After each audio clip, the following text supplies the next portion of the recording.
Welcome to Curito Connects. I'm your host, Jenn, and I've been conversing with friends around the world about life challenges and impactful moments.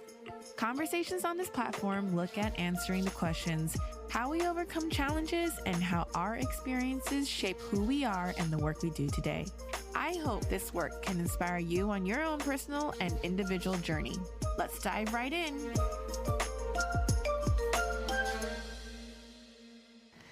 Hello, my guest today is Argentinian-born yoga teacher Prema Karina, who is based in Taiwan. Hi, Prema, and welcome to Curito Connects. Hi, Jenn. So happy to be here. So, funny story about my first encounter with Prema Karina was through our mutual yogi friend, Amy Eichels. She had introduced you to me when she was living in Taiwan. Gosh, I don't know how long ago, but maybe over 10 years ago now. Over 10 years ago. And you both were teaching at Pure Yoga at the time, a studio that has since exited the Taiwan market. We connected on Facebook, but never actually met. So fast forward to 2018, when I finally met you and actually attended your class. You were teaching the Lady Niguma class. Lady Niguma class at the Ocean Sound Yoga Festival, which was hosted by Gift Chris Hubbard. And we reconnected, chatted some more online, and then COVID happened, etc. And then we finally are here today to converse. Yeah. So we've actually only met 3 times, I think, but energetically always in each other's radar. Yes. That's amazing, no? Because, meeting in person, it's been like 3 times, but we've been connected for, I think it's over 10 years, definitely. I know. 12, 13 years. It just shows you how you never know. Yeah. The connections you make in life and where that leads. Yeah, exactly. And I think in a way, we have these connections that we don't see with our eyes, right? But we have this, we can call it karmic connections. No, we have planted similar seeds in our pasts. And that's why we are called to live in this reality today and experience certain things together. Even if it took 10 years later, because we each had to walk our own path to get to where we are right now. Yeah. So I'm really excited for you to share with us how a serious car accident led you on the path to healing through yoga, and what yoga has taught and continues to teach you today through your own practice and teaching others, and how we can combine our spiritual practice in our daily life. So without further ado, let me have Prema Karina introduce herself to us and share her journey. Okay, good. Yes, I was practicing yoga when I was in Argentina at that time, and I felt yoga was great for me. I was feeling peaceful after the yoga class. But what happened at that time is like I didn't have time to practice yoga. I loved it. I felt this is good for me. But I was working so much. I was an accountant. I was working also in the government. I was serving in many different ways. So I was happy with my job, with my career. But you know that when you are so busy that you don't have time to do what you feel is good for you. And I encounter many times, later on I encounter many people in that situation. Yes, I love yoga or I love this spiritual practice, but we don't actually prepare ourselves to give the time to do the practice, to actually do it. So I was like that for some time. I was practicing, but at the end of the week, sometimes it was once a week, sometimes maybe twice a week. But then what happened is I had this car accident, and I was like, okay, now you must do it. You cannot just do it once a week. You must heal yourself, because the prospect was not so good. Actually, the doctor said I need to take painkillers, and I need to use like a corset that will not allow me to move, and that I was going to lose all the flexibility of my spine, or be very like have like a very restrained movement after this. It was a vertebra fracture, and also one rib, but the vertebra was the most serious part. So then it came to me. It came in a, I don't know, some kind of inner wisdom, you know, like telling me, even though everyone else was thinking I'm crazy, you know, like I'm not going to take the painkillers. It was painful, but I'm not going to take the painkillers because this is allowing me to stay aware, to really feel my body. And my body is going to tell me what I need to do. And then I was like just protecting myself with a good alignment. And little by little, it was a very slow process to start yoga again. It took several months. But then at the end, like I didn't lose flexibility. Actually, I gained more flexibility after the serious yoga practice. Yeah. So let me just fast forward, like take us back a little bit more. So rewind, not fast forward. Rewind here a little bit. Could you tell us your early days? So you were born and raised in Argentina. Were you always into movement, like, or what made you decide to go into accounting as a career? Who introduced you to yoga? What was yoga like back in the day in Argentina? What kind of practitioners were teaching it? So how did you get exposed to that first? Because maybe you could have also gone to the gym, for instance, or picked up dancing or some other movement-related practices, but you chose yoga. So I'm just curious what led you to that. And then we'll come back to speaking about your accident and that healing journey. Yeah. So, yeah, I was born in Argentina, and actually, it was this feeling that life cannot be just work and career and family. I love my family at that time. I loved my job and my service to the community, but there was this feeling that there must be something else. So I met one, and this was not when I was young, actually. I was already 23 years old. Yeah, so I started around that age. And I met one teacher, Susana, and she introduced me to yoga.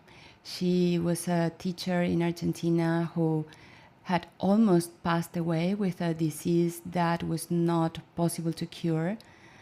But she cured herself through yoga. And that's how I was introduced. But then I didn't have time to practice, Yes, but in my childhood, I didn't. In my childhood, I am born in a Catholic family. There were some spiritual practices, definitely, like in a Catholic family, but maybe more ritualistic, kind of you have to go to church every Sunday, things like that. But then through yoga, I discovered a deeper spirituality that also actually connected me deeper with Jesus' teachings as well. It's quite interesting. I see. So when you talked about your accident and then using yoga or having yoga as your modality to heal and not taking painkillers, at this point, did you continue to stay with your accounting job, or was there like a big shift in your mindset of the world? Yeah. And kind of like, I almost died, so let me reevaluate what's important to me and how I want to live my life going forward. And at this point, you were still in your early 20s or late 20s at this period? Yeah, it was late 20s. yeah, late 20s. And yes, that was when I decided I need to quit what I'm doing, and had this feeling of, yeah, I need to go in a different direction in life. And sometimes we have these things, no, like a kind of events in our lives are telling us, hey, no, wake up, you need to go in a different direction. And if you keep going in this direction, in the wrong direction, it's not your call, then you keep having same problems again and again and again, facing the same challenges because you're not making the changes in your life. Your life is calling you to do something different, but you're not listening. Mm-hmm. So at that time, it was kind of like a call. It was like a wake-up call. Like this way is hard. You really need to go inward and you need to find yourself. And that's, yeah, I quit my job.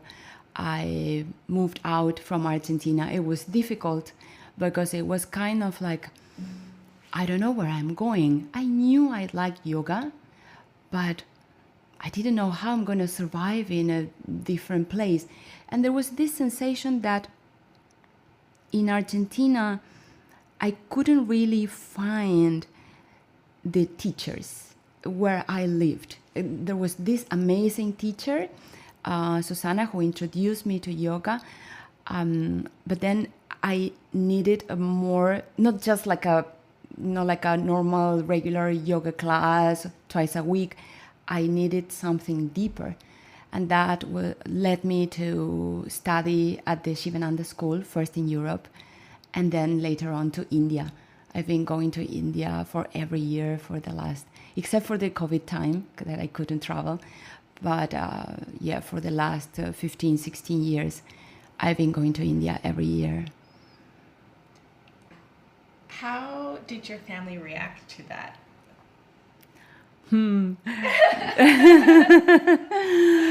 It was not a good reaction, especially my mom, because it's like you are an accountant, you have 2 bachelor degrees, like you have a master's degree in finance, and like you were planning to do a PhD, and now you're gonna get married and have kids for me. Yeah, and then it's like this was not in their plans. So it was not easy. And then also added that I was a vegetarian. And at that time in Argentina, that was not so common. It's more common now, yeah. But at that time it was not. So it's kind of like, you're not going to have your nutrition. It's like you are putting yourself in danger. You are gonna die if you don't eat meat. What are you eating if you don't eat meat? That was the way of thinking. Yeah. Was that hard for you as well during that time to want to pursue the things you really felt called to doing, but also trying to get, I'm putting this in air quotes, approval from your family that you love? That it's like you love your family, but they didn't seem to quite understand what you were doing at the time. Going against the norm, yeah. But really finding it within you to be like, I'm just going to go because this is really what I want to do. And I feel great when I'm learning, at the Sivananda school, when I'm traveling to India, I feel very alive. I don't want to be in this environment. Could you share with us how that that period? Yeah. It was challenging.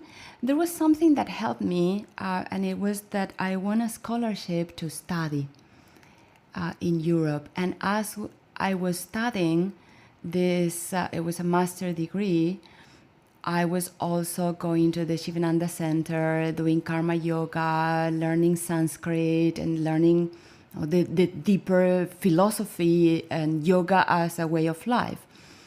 So it was helpful because it's kind of like, but you are still studying. So the master was... What were you studying? What masters were you getting? That was a master in public administration. Okay. Yeah, at a foundation in Madrid. It was very interesting because the universe supported me in such a magical way. Then later on, I won a scholarship to come to Taiwan. It's like how these things happen. Like I wouldn't have had the resources to do this kind of life if I didn't have this help from the universe. And yeah, so it did happen in a very, very magical way. But still, they were very concerned, especially my mom, because I also, to have enough money, the scholarship was not covering everything. It was just covering the tuition. But I had to, I had many other expenses to cover. So I had to sell one apartment that I had in Argentina. And it was just crazy. Are you going to sell an apartment to just spend it in Europe? Like, at that time, Argentina is going through different kind of crises. We all know that. Yeah. Economic and political crisis. So my apartment was gone in 6 months. Like living in Europe, the money from one apartment was just enough maybe to live 6 or 7 months in Europe. Because of this, The exchange. The exchange rate, it was so bad. It's still happening, similar things. I see Argentina again and again, kind of like in the same loop. So in a way, I'm also very happy that I was able to travel around the world and know different cultures, know different people, learn from people and cultures all around the world. And this helped me to be more open-minded. And this also helped me to understand my mom.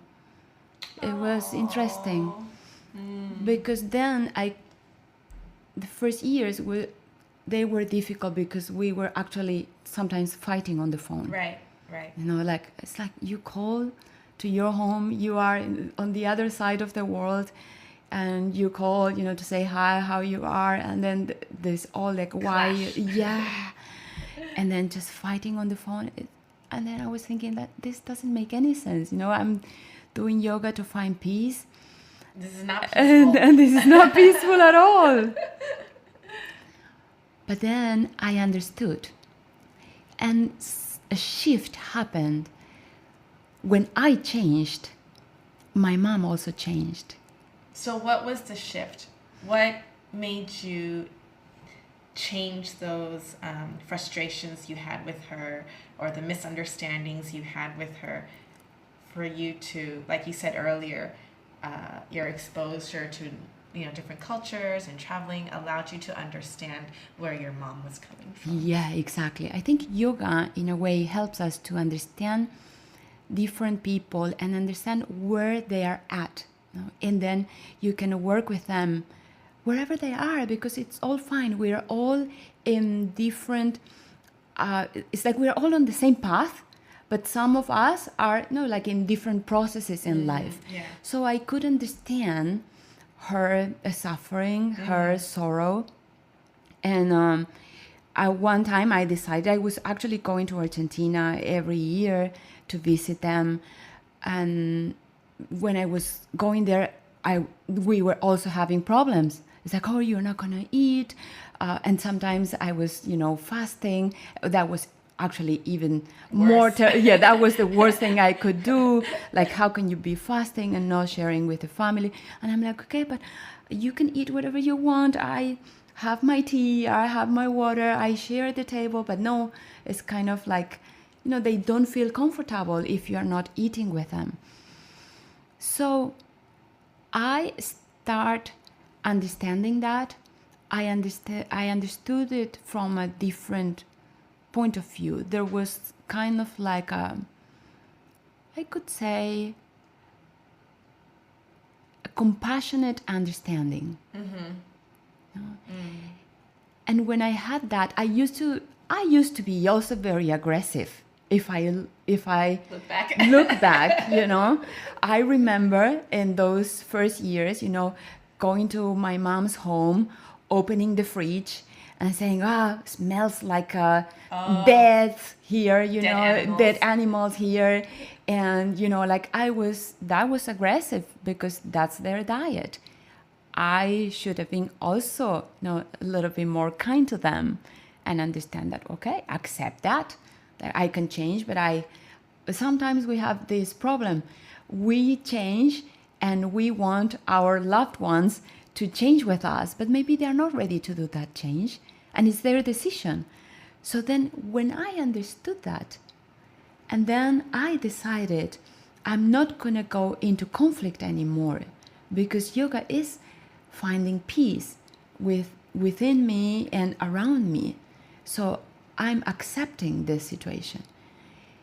So that year, I came back, and when I arrived, my mom was like, the house is all clean. There's no dead animals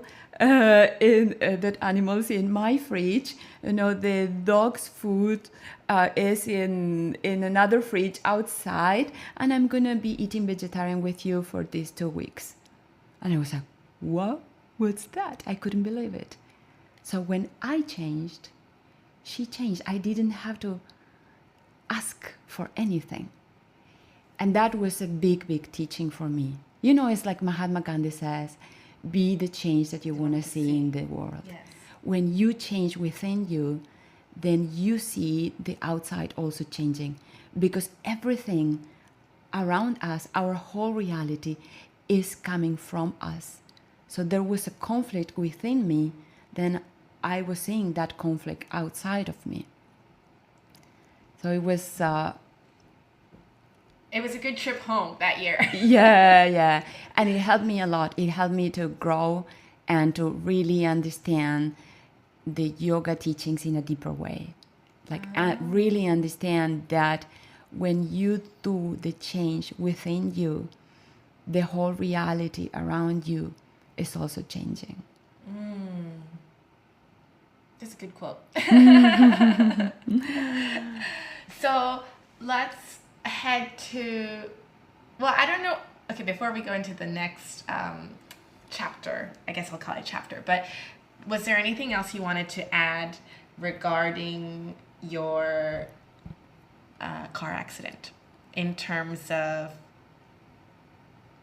I don't know if it was like learnings there or the emotions that was involved there, or why you feel like how you felt very strongly about using the natural way to heal, and that you could be back to normal, or do the movements, put yourself in headstand and handstand, or that the doctors had said, I don't think you'll be able to do any of that. Yeah, exactly.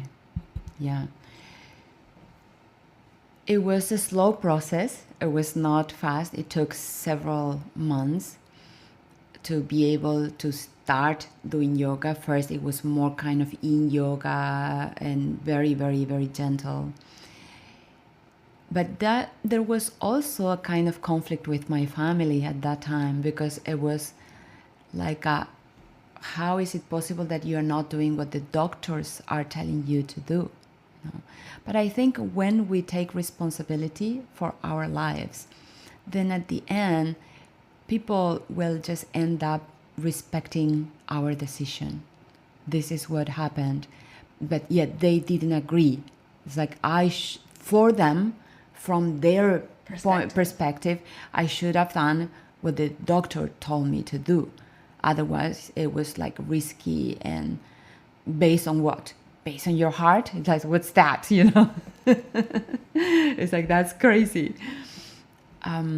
So there was a little bit of conflict also with that. But I followed what my body and my heart was telling me to do.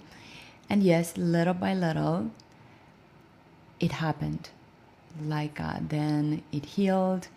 Then I started doing twists. It was impossible to twist, for example. The twist was the most painful thing. Or, actually all the spine movements. Just being on a car, sitting upright, it was painful. So, little by little, then I was able to start moving. And then after a year, I was not only back to what I was, but I was actually in a better shape. Mm-hmm. My body was actually more flexible. My mind was more flexible. I learned to trust I learned to trust in myself, and I learned to trust in the yoga path. So I feel that was a blessing. And I think that's the teaching. Sometimes, like how many times happen, like something bad happened in our lives, and then it's only maybe 3 years later, 10 years later, that we realize, oh, actually, that was good. Like, oh, I broke up with my ex-boyfriend 10 years ago, but now I met my husband. If I didn't finish that relationship, I wouldn't have been able to have this relationship that is actually what I really wanted in my life. So, but only 10 years later, we are able to see that that was actually something good in our lives. So I think what this gave me is this trust and this ability to make that window shorter. Because you can just right after the whatever it is, not an accident or anything in life, right after that, 10 minutes after, even immediately if it's possible, okay? Sometimes maybe it takes a couple of hours, okay, to wrap your mind around it, and it's like, okay, there must be something good behind this. There must be a teaching, there must be a reason, or there is a gift. You can think of like, what's the gift? What is the gift that this situation is giving me? In yoga, we have a saying that is, everything happens for the good. And there are stories a little bit long to share here, but yes, like that was at the beginning. Maybe you enter into like, why this is happening to me? I really wanted to work deeper in yoga. Now I'm not able to do anything. Like all the negative thoughts. But then, as soon as you shift the perspective, you get the gifts from the situation, and you realize that there was a learning. And I think we can apply that to any situation in life. That makes us very powerful. Yeah, that last sentence or the last few minutes basically was going back to the statement of applying spirituality to your everyday life. I like how you talked about basically, as some of the old saying goes, when you shut one door, the next door opens, and that really is basically what you were illustrating there. I want to ask you then your second scholarship that brought you to Taiwan, which you fell in love with and is here. This is now your home. So you clearly didn't go to Europe and India and go back home to Argentina. You ended up here, which is even further away, actually, to your family. And probably at that point, you had never been to this side of East Asia, apart from India. Maybe another round of your family going, what is going on? She's going farther and farther away to a place she doesn't speak the language. What's this tiny little island we know nothing about? Could you share with us that journey of coming to Taiwan, how you ended up falling in love with the island, and while studying, also ended up teaching, and now you're full-time, founder of a school too, and continuing to offer, retreats and workshops and teacher trainings here. Yeah. I would have never thought, like if somebody asked me, 20 years ago, about my plans in life, like I would have never thought. I couldn't say ni hao, okay? I didn't know anything about Taiwan. So, yeah, that was really like coming like a gift from the universe. I was at that time, I had finished my trainings in Europe. I was already a yoga teacher. I was teaching also in Europe, and I went to Peru in South America to live for a few months there. And I was also teaching yoga in a clinic in Cusco in Peru. And I saw one advertisement in an office that it was saying like, an advertisement from Taiwan offering scholarships for South America. And it was for Peru in that case. But then I was like, okay, maybe I check. I don't know why I had this idea. Because I thought, well, it would be nice to learn Chinese. If I speak Spanish and I speak English, I can communicate with a lot of people in the world. But if I am able to speak Spanish, English, and Chinese, then I could actually communicate with most of the people in this planet. It was kind of like this feeling of, oh, wow, that would be so uplifting to be able to understand a different culture, like completely different culture. And I didn't know anything about Chinese culture at that time, and not about Taiwan. So I applied. There was also for Argentina, but there were very few spaces. So I applied and I forgot about it. And then one time I was in Peru, and I received a phone call. And then they said, I'm calling you from the Taiwan office, in Argentina, because it's not an embassy, like cultural office. And you want the scholarship to study in Taiwan, to study Chinese and then do a master degree. So that was another master degree that at the time I was not really looking for more master degrees, but it was not so clear yet how I could make my living only with yoga. I sold my apartment, I was, teaching, but kind of just covering the costs to live. And so when they called me, it was like, wow. Then my heart immediately said, go to Taiwan. But it was, again, the scholarship was not covering everything, so I had to buy the tickets. And so, well, anyway, I managed to do some savings and finally came to Taiwan, and I didn't know anything about Taiwan. And when I first arrived, it was just so incredible. I was living near the Mandarin Training Center, the university, because the first year was to study Chinese. And I rented an apartment just near the university. I had no clue about anything, so I was like, okay, just rent actually a room in a house near the university.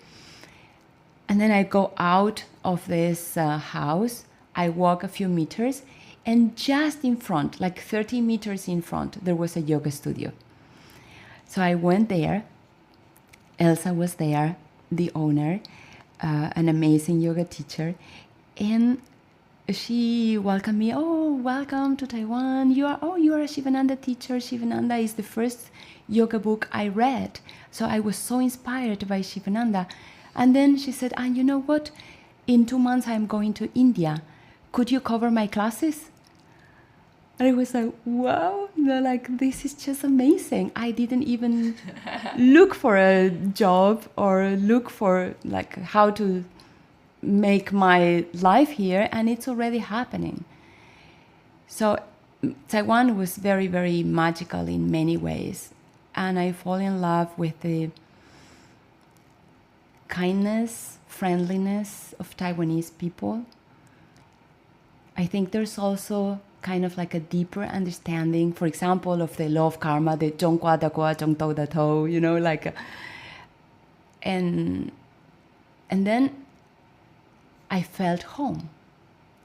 Here, normally in Argentina, in Peru, at that time, being a vegetarian was not so easy. You are misunderstood by people. It's like, what's wrong with you? What's your problem? Why you don't eat what we all eat? And then I arrived to Taiwan, and there were these incredible restaurants. I've never seen that in my life. Like a restaurant with 200 vegetarian dishes. This all-you-can-eat restaurants. I've never seen that in the world, in any other place. So it was like coming back home in a way, like feeling accepted, feeling like even people look at you like, oh, it's so good you are vegetarian. I'm not vegetarian. I eat a little bit of meat every week, but it's so good that you are vegetarian. It's a completely different mindset. It's a different mindset. Yeah, and I love that. And many things happened to me here. Like once I was lost in my motorcycle. I didn't speak Chinese yet, and I didn't know how to go back to my place. So I asked somebody in another motorcycle in English, but that person didn't speak English. And then he said, "Follow me." And he went out of his way to take you home. To take me home.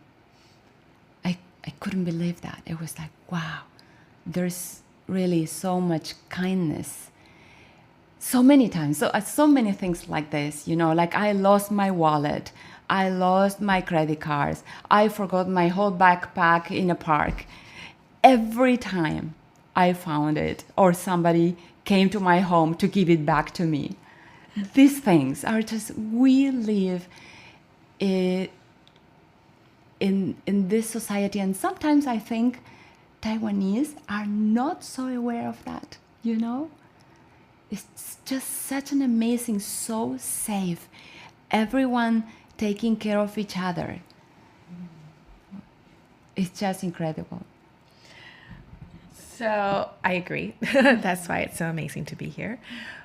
I wanted to ask you, though, after your studies and being here and loving it so much, how did you intersect your yoga teachings to the marketplace here, right? Because not just in Taiwan, but in anywhere in the world, to be a full-time yoga teacher, either running your own place or being hired to work as a teacher in a studio, it's not always easy.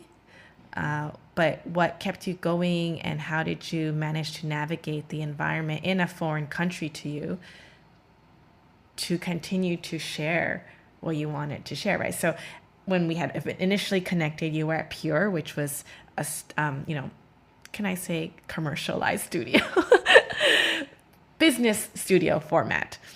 And, fast forward to today, you are running trainings and offering your classes in a more traditional yoga teaching philosophy way. Plus kirtan. I love that you do kirtan. So I just wanted to have you share with us that part of that journey as well, if you can. Yeah, actually, you mentioned kirtan. It was pretty hard to convince Pure Yoga to include the kirtan classes. But at the end, I did them for free. They didn't have to pay.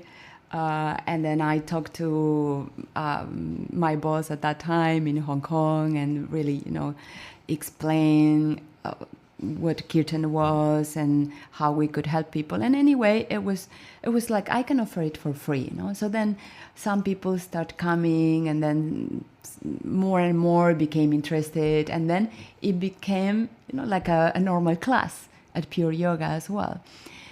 So yeah, I agree with you that being a full-time yoga teacher is not so easy.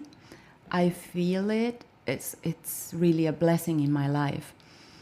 And it happened also in a magical way, because I didn't know anything about Pure Yoga. I was just studying Chinese, but the university and the scholarship allowed me to have I think it was like a maximum of 14 hours a week that you can work while you are studying. And what happened is, one day, the owner of this house where I was renting, she came to me, and she came with a big newspaper, all in Chinese, and she showed the newspaper to me, and she said, there's a big yoga studio coming to Taiwan. Pure Yoga was not here yet. That was 2006 or 2005. So, 2006. Yeah. Because then we started with Pure Yoga, I think, in 2007. So she came with this newspaper. There's this big yoga studio coming to Taiwan. You should contact them. And like, oh, thank you. I forgot about it. It's like I didn't, for me, it's like it's all in Chinese. I don't know anything about, this market. And I was teaching in this small studio sharing, but it was also a little bit difficult without language, without the Chinese language, right? And then a couple of days after that, I was teaching a class at this studio, a small studio, and there were some students coming. Most of them understood English, and some of them they didn't, but I could manage just doing demos. So I was kind of, like trying my best way to lead a class without the language. And this teacher, student, the one who spoke English, she came to me at the end of the class, and then she said, there's a big studio coming to Taiwan. And then it's like, oh, I've heard that, it's like, come on, the universe, the universe is like, knock, knock, knock, hey, listen to this. And then she said, maybe it's going to be easier for you to teach in English there, because maybe more people will be able to understand English in this kind of studio. And that was like the sign, sometimes we don't listen, and sometimes the sign comes in a more clear way. So I was like, yes, I have to contact them. And then I sent an email, and then they contacted me. We did the interview, and yes, they hired me. And so I was working at Pure for several years until I was able to have my own. After 5 years, you have to work in Taiwan for 5 years, and after that you have your own APRC, like the permanent residence. And then I was like, okay, now I don't need to really work for these big studios anymore. I can start working in the way I love to do it. But they gave me the possibility, so I am very, very grateful for that. And I think even this like commercial studios, they bring yoga to many people that are looking maybe for, maybe to lose weight or to do some exercise. And it's okay. Sometimes we start like that. Yes. And then later on, because this happened also at Pure, okay? Many people maybe at the beginning come because, it's a new fancy studio coming from Hong Kong. They're also in Singapore, and it's kind of like a trend. But then when they start doing yoga and they become regular practitioners, they discover that yoga is much more than just physical. And then what I always say, now I really say, yoga is not a physical practice. Like I really state it in that way. It's not a physical practice. We think we are doing a physical practice, but what is happening is much, much deeper than that. We are working on our energetic bodies. I like that reminder. And it's true. I think in all spaces, not just yoga, any kind of business, that there's always so many, and people always say, oh, it's so saturated or it's so commercialized, but each to their own. And like you said earlier, that's great. More and more people are doing it, because that means then more people are being exposed to it, and once you're exposed to it, and we said this earlier before we started recording, then people will understand, the industry or the practice better, and seek more if they feel called to doing so, to continue their journey further. So we are coming short on time. I don't know if there was anything else you wanted to add on to your sharing of your journey from, childhood to Argentina, to your accidents, your learnings with your mom, and your yoga journey and coming to Taiwan, and all the teachings you're doing. But before, I'll let you add on to that. But before I do that, I will give you the 3 questions I usually ask my guests before we wrap up. So the first one is, what keeps you grounded? The second one is, what 2 cents would you give to the audience listening to this episode? So, if someone came up to you and chatted with you, and, what 2 cents would you share with them? Life wisdom. Or if you can't come up with something there, it could be a question like, what would you tell your younger self what you know now? Then the last one is, what books or mentors or resources that have helped you along the way that you often recommend to other people?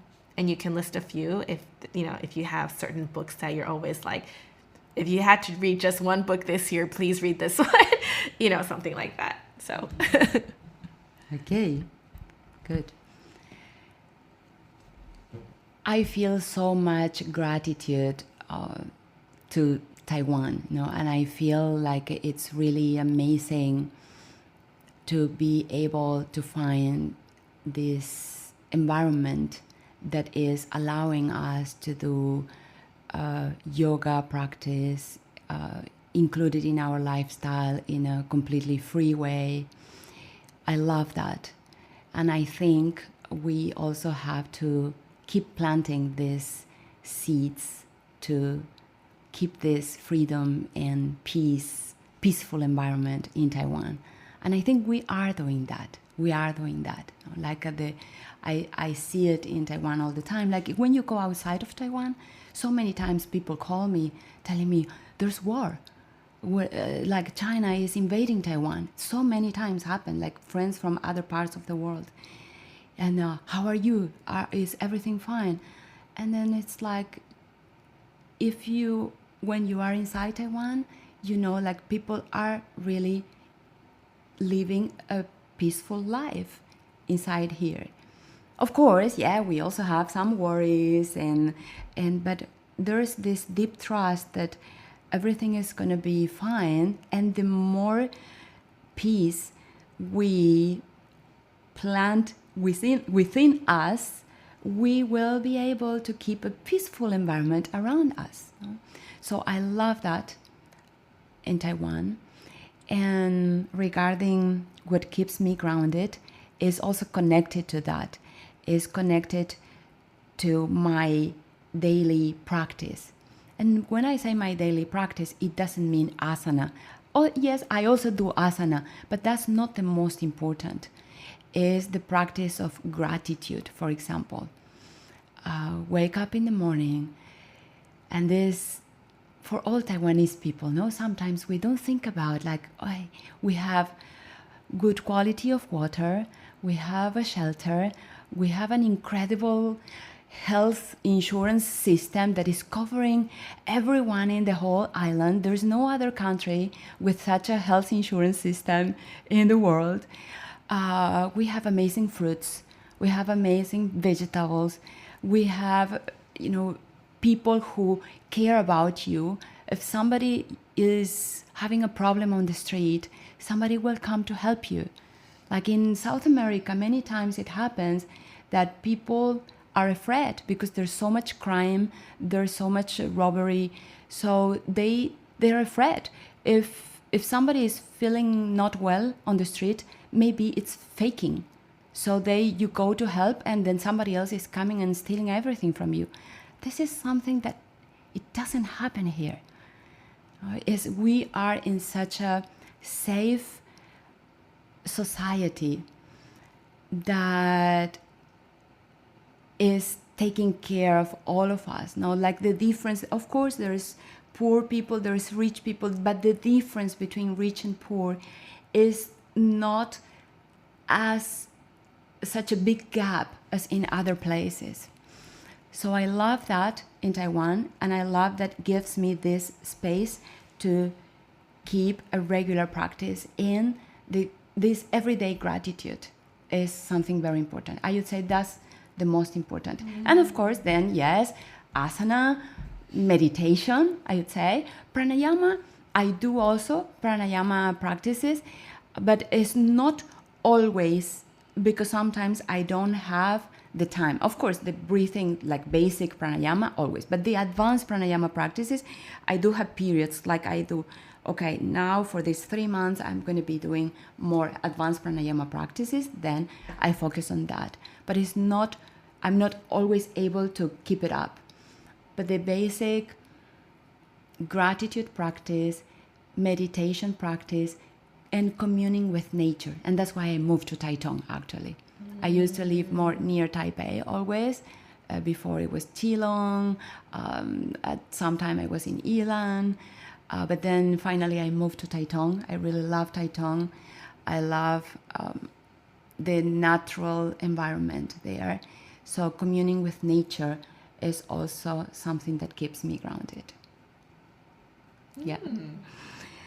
Then the other question about what would I tell to my younger self? Yeah, sometimes I also said this to my students. It's like, dream bigger.